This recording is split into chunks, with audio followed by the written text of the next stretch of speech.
Chile Rural.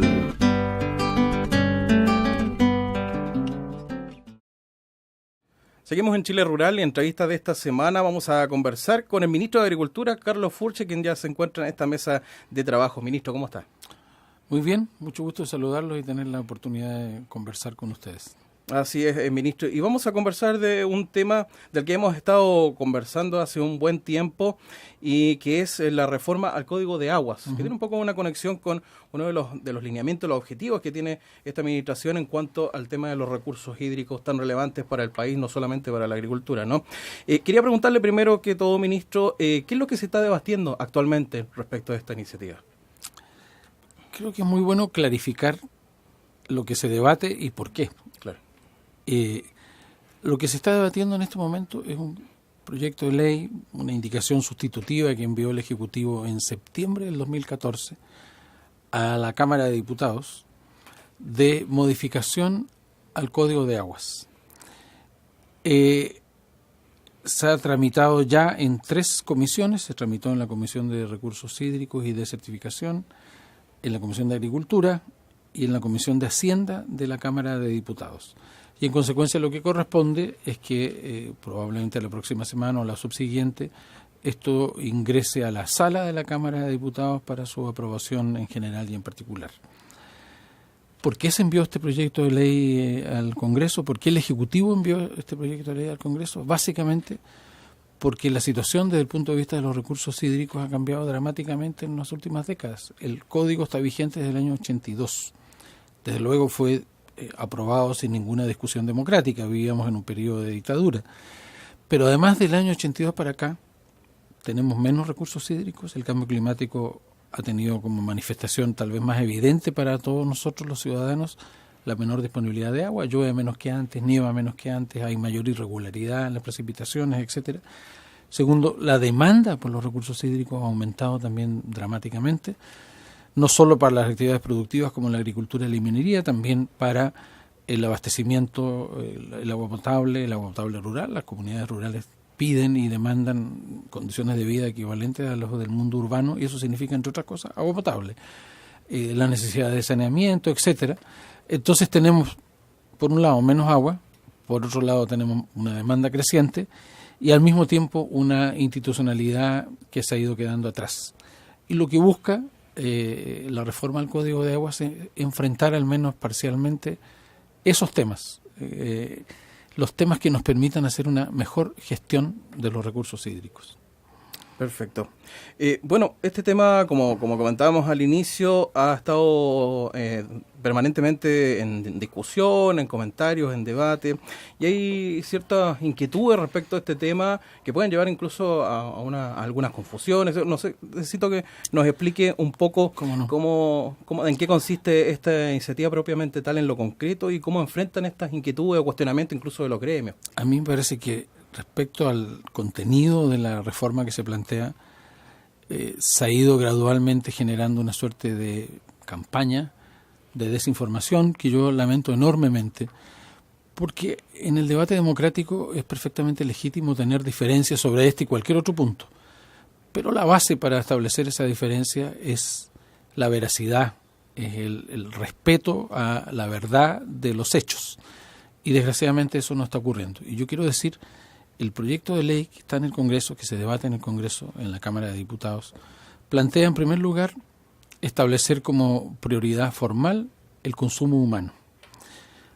Creo que es bueno que si alguien estima que eso no es apropiado, lo diga, que diga que no le parece que el consumo humano debe ser una prioridad que tiene privilegios sobre los otros usos del agua. Nosotros en el Ejecutivo estamos convencidos que eso es un derecho humano básico que está consagrado en distintos documentos de las Naciones Unidas y que es de toda obviedad, en que la prioridad esencial es el consumo humano.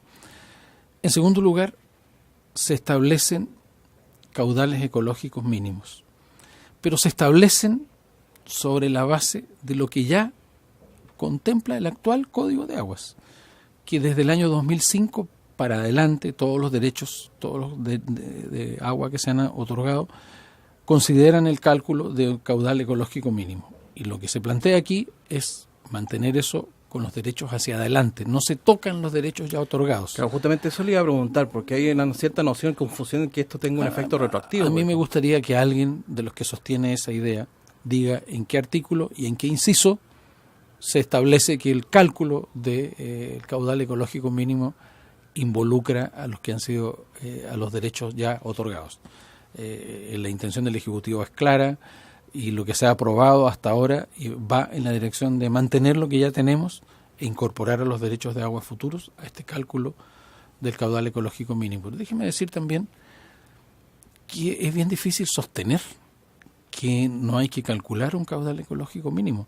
Hay numerosas cuencas en Chile que están sobreotorgadas, que hay más derechos de agua que el agua disponible. Claro. En corto, ¿qué quiere decir esto? Y los productores del mundo agrícola lo entienden perfectamente, que en varias cuencas del país ingresa menos agua de la que sale. Eso es la receta en el mediano plazo para tener un desastre ecológico. En consecuencia, tener cálculo de caudal ecológico mínimo que le garantice a las generaciones futuras la posibilidad, por último, de establecer una controversia respecto a cómo se administran los recursos y se gestiona el agua es esencial. Pero, reitero, insisto, está calculado, está establecido en el proyecto de ley sobre lo que ya existe. Desde el año 2005 se calculan los derechos de agua con caudal ecológico mínimo y lo que se establece en el proyecto es que eso continúe con los derechos todavía no otorgados. Luego se cuestiona el hecho de que los derechos futuros tengan un periodo de extensión de 30 años. La verdad, todavía no he escuchado ninguna razón de fondo para oponerse que sea así. Los derechos de agua tienen una función esencial, que es la función de sostener un proyecto productivo. Si un proyecto productivo en 30 años no alcanza a ser rentable, quiere decir que definitivamente no lo es. Y el establecer un periodo máximo de 30 años, renovable por lo demás, lo único que hace es incentivar el uso productivo de un recurso escaso y desincentivar la especulación con los recursos hídricos. Porque efectivamente, si esto no se establece así, cualquiera podría decir, mire, tomo este derecho, lo tengo por el resto de mi vida, para mí y para mis descendientes, sin necesidad de hacer ninguna inversión productiva. Lo tengo aquí, cuando sea un buen negocio venderlo, lo vendo.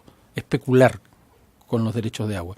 Y eso es algo que el proyecto también busca cerrarle la puerta por esta vía y por la vía de aumentar las multas a los derechos no utilizados y por la vía de poner un plazo máximo de 4 años en el caso del sector agrícola, de 8 años en el caso no del sector agrícola, de derechos consultivos, agricultura y minería, y de 8 años en el caso de los no consultivos, que son básicamente generación eléctrica, para que si no son utilizados, si no se comienza el proceso que lleva a su utilización productiva, sean devueltos, justamente para evitar la especulación con un recurso que es cada vez más escaso.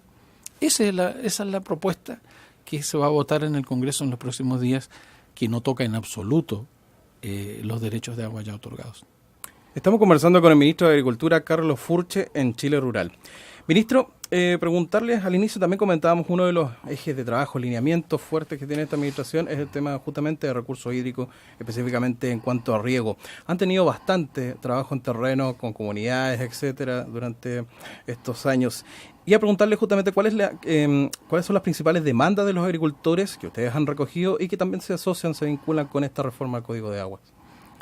Desde luego, en el mundo de la agricultura familiar, de la pequeña agricultura, hay una gran demanda por modificar el Código de Aguas porque sienten de que el marco regulatorio actual no lo favorece. Nosotros hemos hecho un gran esfuerzo por aumentar la inversión y por aumentar la accesibilidad de los pequeños productores a los recursos públicos disponibles. Estamos hoy día aplicando prácticamente el doble de recursos que se aplicaban cuando llegamos para recursos hídricos, tanto a través de lo que administra la Comisión Nacional de Riego, la CNR, como la conoce la gente, como a través del INDAP, como a través también de los convenios que hemos firmado con los gobiernos regionales. Entonces, ¿qué hemos hecho? Hemos aumentado los recursos, casi los hemos duplicado.